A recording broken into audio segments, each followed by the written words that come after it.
Сайн мэцхан үзэгчтэй Робокон нэвтрүүлгийн энэ удаагийн дугаарыг бид бүгд найрамдах социалист Вьетнам улсаас бэлтгэлээ. Жижиг дунд үйлдвэрлэлээр дэлхийд тэргүүлдэг сүүлийн 5 жилд эрчимтэйгээр хөгжиж байгаа Вьетнам улсын Даннан хотод энэ жил олон улсын роботын тэмцээн 8 дугаар сарын 16-наас 20-ны өдрүүдэд зохион байгуулагдсан юм. Тэмцээн Даннан хотын спорт цогцлборт болсон. Аз намхан далайн бүсийн орнуудын өргөн нэвтрүүлгийн холбооны гишүүн гэдэг утгаараа Вьетнамын телевизийн энхүү олон улсын роботын тэмцээнийг эх орондоо 2 дахь удаага зохион байгуулж байгаа нь юм. Энэ жил Бруней, Египт, Фижи, Хонконг, Энэтхэг, Индонез, Иран, Япон, Казахстан, Солонгос, Малайз, Монгол, Балбын Улс, Пакистан, Орос, Шри-Ланк, Тайланд, Вьетнам гэсэн 18 орны 19 баг олон улсын тэмцээнд оролцож байгаа юм. Зохион байгуулагч улс 2 баг өрсөлдүүлдэг уламжлалаараа Вьетнам улсаас энэ жил 2 баг өрсөлдөх юм а. Олон улсын тэмцээнд оролцохоор роботуудаа Вьетнам улс руу тээвэрлүүлсэн залуус сарын дараа энэхүү роботуудаа хайрцагнаас нь задлан угсарч байна. Нэг ижил даалгаврыг гүйцэтгэх роботуудыг орон орны техник сонирхогч залуус өөрийнхөөрөө хэрхэн яаж шийдэж вэ гэдэг энд цугласан залуусын хувьд хамгийн чухал зүйл. Тиймээс ч дор бүрнээ роботуудаа угсарч найдвартай ажиллагааг нь шалгахын зэрэгцээ залуус өөр багийн роботуудын хийцийг амжиж харахыг хичээдэг юм. Баг бүр өөрсдийн хамгийн шилдэг гэсэн шийдлээрээ роботуудаа бүтээсэн. Гэхдээ өөр улс орны шилдэг багийн шилдэг шийдлүүдийг үдэс сонирхох нь туршлага хуримтлуулах сайхан боломж юм. Олон улсын тэмцээнд Монгол эх орноо төлөөлөн өрсөлдөх эрхийг энэ жил шинжлэх ухааны технологийн их сургуулийн компьютер техник менежментийн сургуулийн Сорон зүүн хүү багийнхан үндэсний роботын тэмцээний ялагч баг болсноор авч чадсан. Энэ хооронд чинь тодорхойлж байгаа. Роботоо угсарч эхлэхдээ зэрэгцэн үндэсний роботын тэмцээний ялагч Сорон зүүн хүү багийнханд их ажил өрнөлөө. Роботуудынхаа их биеийн зарим хэсгийг тулахтай байлгах үүднээс дотор нь хийсэн мод чиглэг халуун уур амьсгалд хөөн тэлжээ. Удахгүй тэд роботуудаа талбай дээр гарган туршилтын хуваарийн дагуу турших ёстой. Энэ туршилтаас хоцорч болохгүй учраас цаг хугацаатай оролдон багийн гишүүд роботуудаа угсарч бэлэн болгох хэрэгтэй боллоо. Анх ирэхэд бид роботуудаа задсан. Манайх гараа автомат роботын хойдлын гар үүдэн шүү дээ. Одоо баад авах гар гэж ярьдаг. Тэр баад авах гар маань модтой. Дотор нь одоо мод байдаг хөөе. Тэр мод нь чиглэг оронд тэлдэг, хөөдөг. Тийм учраас модны голд орсон төмөр хэсгийг тэлээд барьцсан. Тэр төмөр хэсгийг сууд эргэж байх хэрэгтэй байдал ирэхгүй зуураад байсан. Тэгээд өчигдөр өглөө роботуудаа задлж эхлээд нэг өдөөс хойш гэхэд дууссан. Янзад дууссан. Мод тэлж хөөснөөс гадна роботуудын төмөр хэсгүүд төмөр хуурай зэвэрсэн байгааг үзэгч та бүхэн харж байна. Угтаа бол багийнхан роботуудаа тэмцээн болохоос сарын өмнө ачуулсан. Далайн тээврээр ирж чигтэй оронд удаан хадгалагдсанаар ийхүү роботуудын төмөр хийц зэвэрчээ. Робокон 2013 олон улсын тэмцээнд 18 орны 19 баг өрсөлдөнө. Аль баг ямар багтаа таарч өрсөлдөх вэ гэдгийг шууд онолтоор бус суглаагаар шийддэг уламжлалтай. Багууд A-ээс G хүртэлх нийт 7 хэсгийн аль хэсэгт орохоо ямар багтаа өрсөлдөхөө суглана. Хүчтэй багуудыг нэг хэсэгт оролцуулахгүйгээр тоглолтуудыг илүү өрсөлдөөнтэй байлгах үүднээс зохион байгуулагчид Вьетнамын 1-2 баг, Япон, Солонгос, Тайланд, Индонез, Хонконгийн багаар 7 хэсгийг ахлуулжээ. Гэхдээ аль баг аль хэсгийг ахлах вэ гэдгийг мөн суглаагаар шийднэ.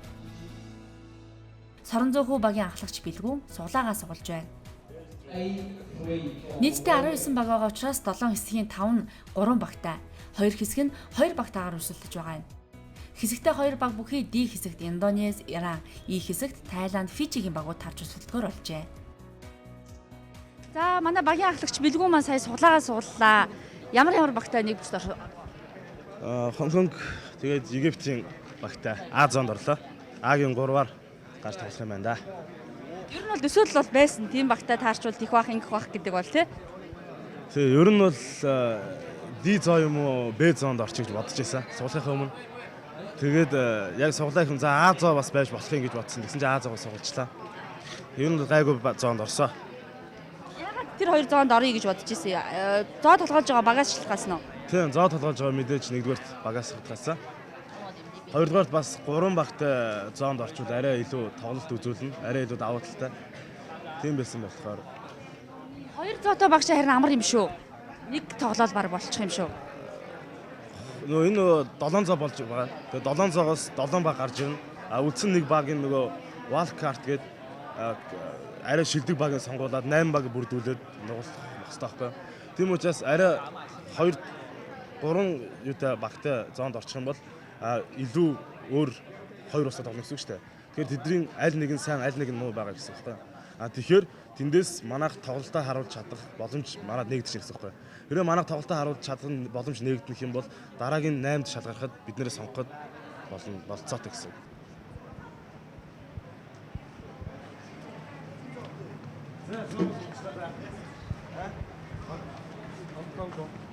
Зоонд орцоо. Игээвч Монголиа Усан чанга зоонуудаа. Д зоонд юм уу Б зоонд орж болох гэсэн юм. Д зоонд орчих ихэр хоёрхан багт байна. Тэгэхээр Б юм уу Ад орё гэсэн чинь А руу орчих. Хоёр. Юу тэгж ботсон л доо. Юу гоё орсон. Тэрээс энэ Вьетнам 1-2 Тайланд энэ дөрөв орчоогүй. Япон, Казахстан бүр Энэ бол ойлгомжтой. Лийн зоо болсон биз дээ. Тэгээ манайх юу юм блэ?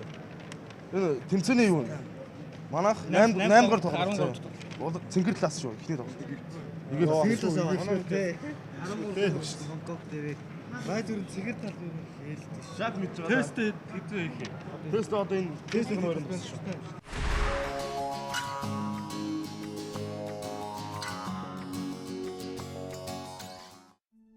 Бид дэлхийн ээжийн хүүхдүүд бид олуула их дэлхийнхээ хайранд аз жаргалтай өсөн төрнөж байна. Хүүхэд бүр байгаль орчин цэнхэр гаргаа харлах хүсэл тэмүүллээр нэгдэцгээе. Бидний хайраар их дэлхийн минь дутах учиргүй.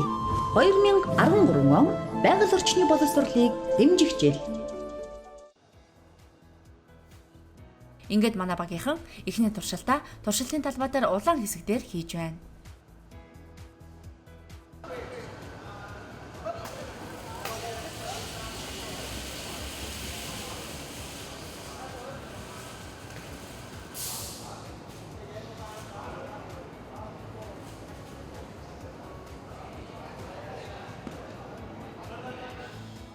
Туршилтын явцад роботод үндэсний роботын тэмцээн дээр ажилладаг шиг хурдтай сайн ажиллахгүй байлаа.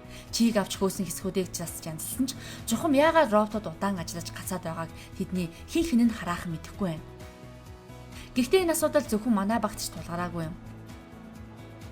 Бараг бүх багийн роботуудад энэ асуудал тулгарчээ.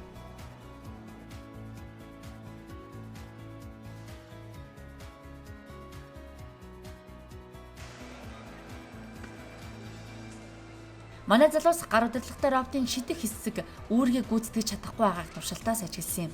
Ямар нэгэн механик гэмтэл байхгүй мөртөө яагаад ялалт байгуулж саран дээр ургамлын үр шидэж тогтоох ёстой хэсэг ажиллахгүй байна вэ? Манай шидэх хэрэгцээ харин бас модоор хийгдсэн байгаа. Ерөнхийдөө мод нь тэгэд шүрмэс гэх мэтлэн зүйлсүүдээр хийдэлтэй. Тэгээ бас мод нь хөөсөн одоо номны хат гэж ярьдаг шүү дээ, тийм монголчууд. Хат нь алдагдаад өмнө нь баг гараар дарахад дийлдэггүй байсан бол одоо баг л гараар ингэ дарахад зүгээр л сул хөдлөд байгаа. Тийм учраас хатгүй болсон учраас өмнө нь 6 м тусалтай байсан бол өчигдөр туршиж үзэхэд баг 3 м-ийн зайд ч тусаж чадахгүй байсан. Тэгээд ерөөхдөө цаг агарын өөрчлөлтөөс болоод манай шийдвэрний эзэм жоохон хөдөлгөөцсөн. Өчигдөр орой бодлоор нийт дараад хайж утсан л тээ. Монголын ном сумын яад юм бол яагаад ингэ юм бол гэсэн бас ер нь 800 жилийн өмнө ч гэсэн энд явж байхдаа халуун оронд ялд ажих ном сумнууд нь бас тусгалаад ичсэн ингээд тийм юм болж ирсэн. Үнэхээр энэ халуун орон гэдэг бол чигшил үндэстэй. Манай орны үйл хэрэгцэнгөө тийм учраас аль болох цаг агаараа ерөөхдөө бодож авах хэрэгтэй юм байна. Ингээд багийнхан гар удирдлагатай роботын хамгийн чухал хэсэг болох шидэх хэсгийн ном сумыг хатаах шаардлагатай боллоо. Модыг хатаахтаа гэрлээ хэв ажилт үүсгдэг болохыг тэмцээнийг үзэж сонирхохоор ирсэн Монгол Улсын их сургуулийн мэдээллийн технологийн сургуулийн багш Батбаяр зөвлөсөн юм. Тиймээс багийнхан Вьетнамын телевизийнхнээс гэрэл авч ном сумаа гэрлийн туяагаар шарж хатаагаар болсон юм. Гэрлийн туяаны тусламжтайгаар ном жишээгүй болж тэмцээнд оролцоход бэлэн болохыг хүлээх зураа олон улсын тэмцээний хамгийн хүчтэй өрсөлдөгч Талдаан эзэн Вьетнамын багийнхантай уулзцгаая. Вьетнамын баг 2002 онд Токио, 2004 онд Сөүл, 2006 онд Куала Лампурт болсон олон улсын тэмцээний ялагч болж байсан туршлагатай хүчтэй баг. Энэ жилийн Вьетнамын үндэсний тэмцээнд Лакхон их сургуулийн оюутан залуус амжилттай оролцжээ. Тиймээс жинхүү нэг сургуулийн 2 баг эх орноо төлөөлөн олон улсын тэмцээнд өрсөлдөж байгаа юм. Манай улсад бүсийн 3 том тэмцээн болдог. Өөрөөр хэлбэл эхлээд газар нутгийн байрлалаараа буюу хойд, өмнөд, төвийн хэсэг 3 хэсэг тус бүрдээ тэмцээн хийдэг. Тэгээд бүсээсээ шалгарсан багууд үндэснийхээ тэмцээнд оролцдог. Ингэснээр нэг баг олон тоглолт хийж тоглолт тэмцээнээс тэмцээний хооронд роботуудаа илүү хурдтай, илүү найдвартай болгодог. Энэ жилийн хувьд хойд бүсээс 12 баг, төвийн бүсээс 8, өмнөд бүсээс 12 баг шалгарч үндэсний роботын тэмцээнд нийтдээ 32 баг өрсөлдсөн. Бүсийн болон үндэсний тэмцээний туршид бид нийтдээ бараг 200-аад тоглолт хийсэн. Ширүүн өрсөлдөөн дундаас гарч ирсэн манай залуус одоо дахин нэг том давааныхаа өмнө ирээд байна. Робоконы хүчтэй өрсөлдөгч байсаар ирсэн Вьетнамын оюутан залуусын бүтээсэн роботыг бид онцгойлон сонирхохыг хүссэн юм. Багийнхан хэдхэн мөчийн дараа туршилтандаа оролцохоор роботуудаа бэлтгэж байсан ч Монголын залуустай туршилгаа хуваалцахаас татгалзаагүй юм. Энэ бол манай багийн автомат робот. Манай энэ робот талбайн объектыг мэдэрч явдаг. Энд тогтмол зай хэмжигч байна. Гараа ойртуулахаар өнгө нь өөрчлөгдөж байгааг та бүхэн харж байна. Үүгээр бид объектуудыг тооцоолон тогтмол зайд орж ирж байна уу гэдгийг нь мэддэг юм л да. Өөрөөр хэлбэл цагирагт ойрхон ирснээ мэдрээд өгөгдсөн даалгаврыг робот гүйцэтгэх болно гэсэн үг. Бид хугацаагаар уралдаж байгаа учраас аль болох богино хугацаанд үйлдэл хийх хэрэгтэй. Тийм учраас энэ сэнсийг ашигласан. Блокуудаа өөрийнх нь жингээр унгаах бус ингэж сэнсээр үлээснээр бид хугацаагаа хэмж байгаа. Одоо би та бүхэнд хавчих хэсгийн шийдлийг харуулъя.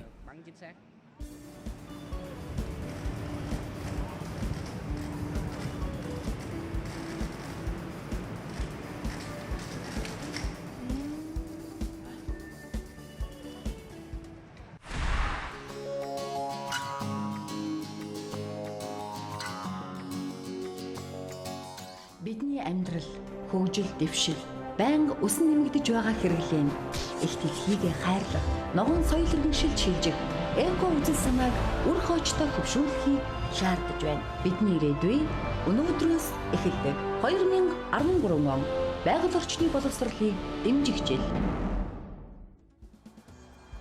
8 дугаар сарын 18 тэмцээний өдөр. Манай Монголын багийнхны шүнжин гэрэлд барьж хатаасан ном сум эргэж хэвэндээ орсон болов. Хэрвээ эргэж хэвэндээ ороогүй бол манай баг цэвэр ялалт байгуулж хэсгээсээ шалгарч чадахгүй хүрч болцсошгүй юм.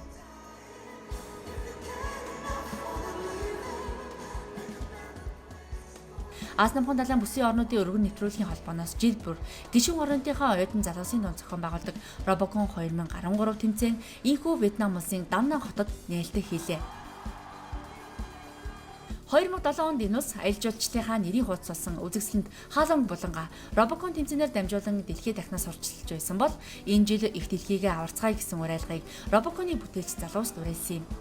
Вьетнамын үндэсний телевизийн захирал Ноён Транк Винхмийн олон улсын 11 дахь удаагийн тэмцээнийг нээж хэлсэн үгэндээ ногоон дэлхийгээ хайрлан хамгаалж царыг ногоон гараг болгон хувиргах агуу их эрдэм мэдлэг өнөөгийн залууст байгааг хэлсэн юм.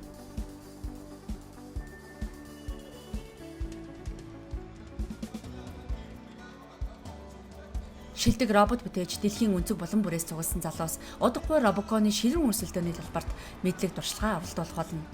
Тэмцээний эхний тоглолтод манай багийн орсон A хэсгийн 2 баг болох Египтийн баг, Хонконгийн багууд өрсөлдөнө. Энэ тоглолтыг Монгол Улсын их сургуулийн мэдээллийн технологийн сургуулийн багш Батбаяр та бүхэнд тайлбарлан хүргэх болно.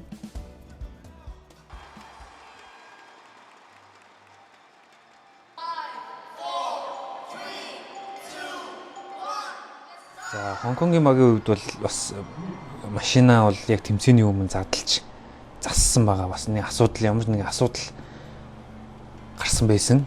Тэгээд нэлийн сандралтаж өөрөөсөө бас машина задлж засаж байгаа харагдчихсэн. За Египтийн багийн хувьд автомат робот нь бас нэлийн асуудалтай байсан. Бас нэлээ их туршиж ийж бас арай гайгүй болж байгаа шиг харагдчихсэн. За энэ Египтийн багийн гар өдөртөгтэй машин бол блок авахтаа анханасаа одоо өөрийнхөө эвгүй авсан учраас энэ блок тавьж чадахгүй жоох удаад байна.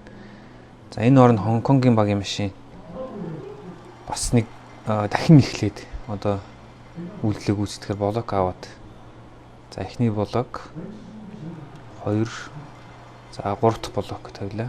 За блок гэж яриад байгаа энэ бол навч гэж яг тэмцээний дүрмэн дээр нэрлэж байгаа. За одоо автомат эхлэх ёстой. За автомат доор хаяж 3 навч тавьж иж нахаага авах хэрэгтэй болж байгаа. За ингээ хамгийн хурдан нөхцөл буюу 3 навчаа тавиад за нахаануудаа авч гар удирдахтай машиндаа дамжуулах хэрэгтэй байгаа.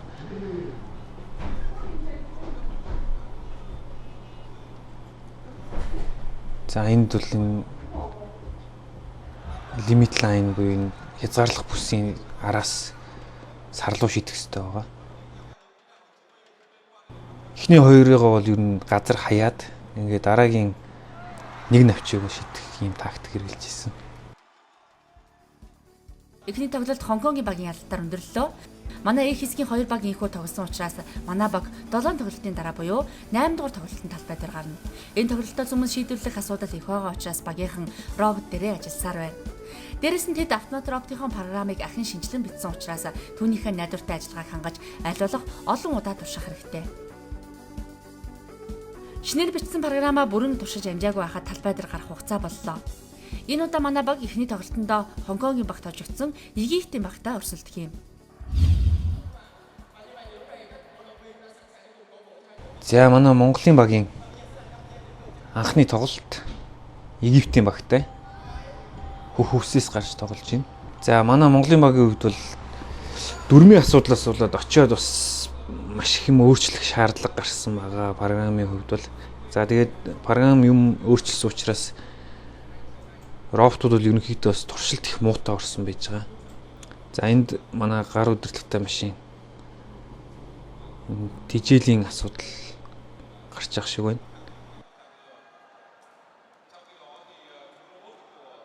За манай гар удирдлагтай робот маань үйлдэл гүйцэтгээд автомат роботтой бол навчнуудаа авчиж өгсөн. За нэг навч дутуу тавьсан учраас цаашаа үйлдэл гүйцэтгэх боломжгүй болоод ретрай буюу дахин эхэлж байна. За яг энэ навч тавьж байгаа хэсэг дээр бол дөрмийн асуудал гарсан байж байгаа. Энэ уул нь манайх бол баг зэрэг цаашаа гар робот талдаа бол тавьж өгдөг байсныг бол болохгүй гэд өшөө найшлуулах гэсэн юм шаардлага тавьсан. За үүнээс болоод бол программын асуудал бол баг зэрэг өөрчлөгдөд энэ автомат робот маань ерөнхийдөө бас программын туршилтгүй орсон. Учираас ингэж маш их алдаа гаргацсан. Тохиргоо сайн хийгдэг учраас ер нь цааш тоглох боломжгүй болоод за Египтийн багийн хувьд бол автомат робот нь 3 навчаа тавьсан хэдий ч нахаа буюу одоо сарлуу шийдэх нахаага авч чадахгүй одоо машин бас ажиллахгүй байгаа учраас бол ингээ машина зогсоосон байна. За хэрвээ манайх бол энд одоо 3 навчаа тавиад нахаага дамжуулсан бол ингээд оноогоор хожих бол боломж байсан. Гэхдээ бол одоо автомат роботын тохиргоо дутуу байсан учраас ингээд 60-30 хязгаартайгаар Египтийн багт хожигдож байна.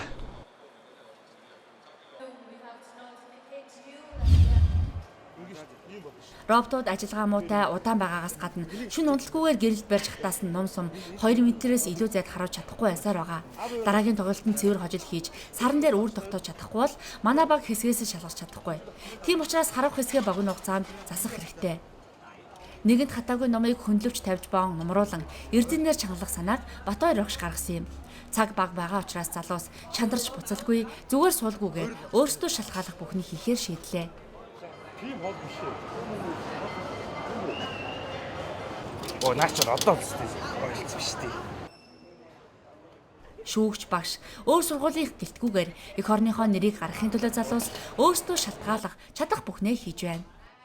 Бусад багууд талбай дээр өрсөлдөж байхад манай багийнхан дараагийн тоглолтоос өмнө роботуудаа амжиж засахаар завгүй ажиллаж байсан юм.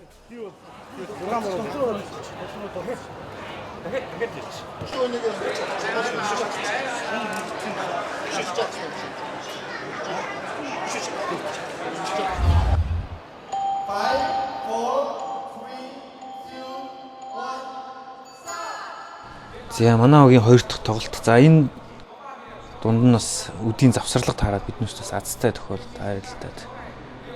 Биднээс л нэлийн их туршилт хийсэн.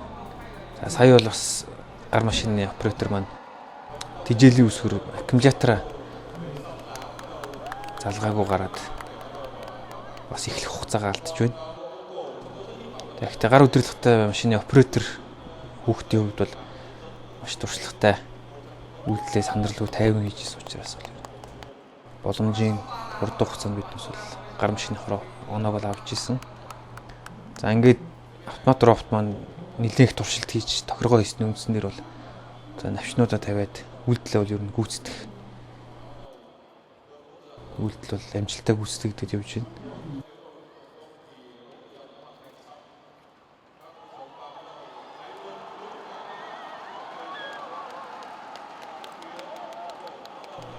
За энд Хонконгийн баг эхний 2 дахиагаа хаяад за 3 дахь дахиаг шидэх гээд тохируулж явах оронд бол манайх одоо уулын шидэж амжих байсан боловч одоо энэ бас энэ техникийн асуудлаас болоод дахиагаа автомат машинаас авч чадахгүй зогсож байгаад Хонконгийн багт цэвэр хожигдлоо. За ингээ Хонконгийн баг бол зооноос 2 цэвэр хожилдог нэгээр гарч байгаа. Манай угийн хувьд бол 2 удаа хожигдсон гэсэн юм үүдтэй гарч ирж байна. Хэрвээ манайх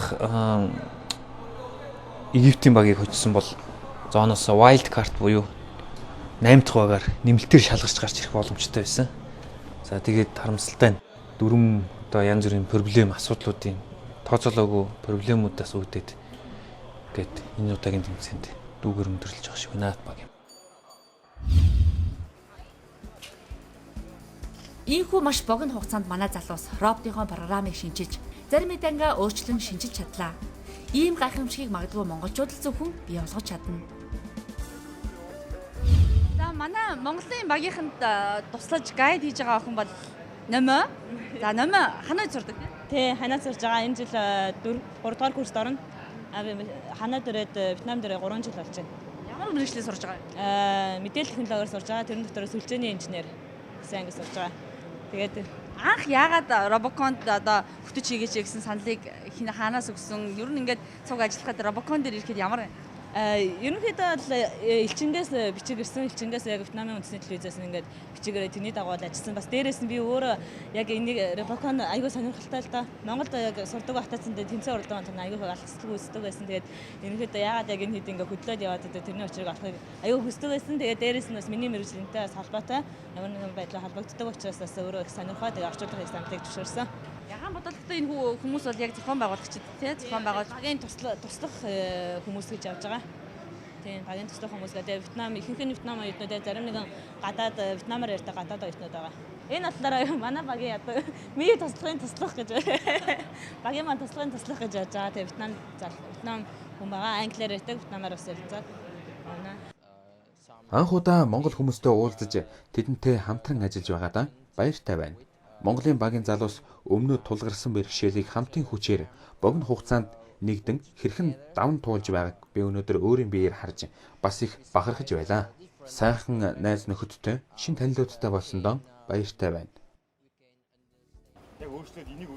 Ялан төрүүлэн гэсэн их хэтгэлийг өвөртлөн ирсэн Монгол залуус олон улсын роботын тэмцээний талбай дээр өсвөлөгчөө ялж чадаагүй ч өөрөөсдөө ялан дээж юу хийж бүтээж чадхаа харуулсан юм. Өөрсдөөс нь шалтгаалаагүй саад бэрхшээл, эвдрэл гэмтэл роботууд нь тулгарсан хэдий ч тэд эцсийн мөчийг хүртэл тэмцээр бүтээсээр байсан билээ. Тэдний нэг чанараар телевизийн уран бүтээлчид бид бахархаж, манай баг хамгийн хүчтэй баг болохыг мэдэрч байсан юм.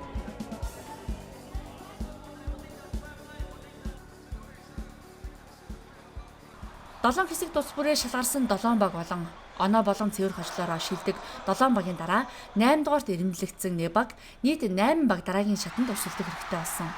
Египт, Хонконг, Фижи, Вьетнамын 1-2 дугаар баг, Япон, Индонез, Орос улбаны улсын баг гэсэн 8 багаас хагас шавтаргаад Вьетнамын 1-2 дугаар баг, Япон, Индонезийн багууд өрсөлдөж, тэднээс Япон, Вьетнамын 1 дугаар баг шалгарч аваргын төлөө өрсөлдөх эрхтэй болсон билээ.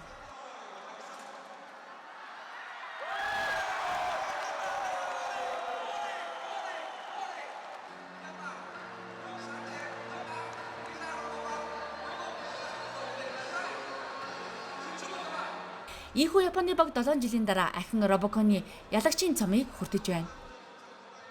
2005 онд бүгд найрамдах Хятад ард улсын Бээжин хотод болсон тэмцээнд Японы баг анхудаа ялагчулж байсан төвхтэй. Энэ жилийн ширүүн өрсөлдөөн ийхүү өндөрлөж байна. Вьетнамын үндэсний телевиз Робокон тэмцээнийг амжилттай зохион байгуулж дараагийн зохион байгуулагчлах энэтхэгийн дордошин телевизийн удирдлагуудад шилжин явах тугийг хүндэтгэлтэйгээр шилжүүлэн өгч байна.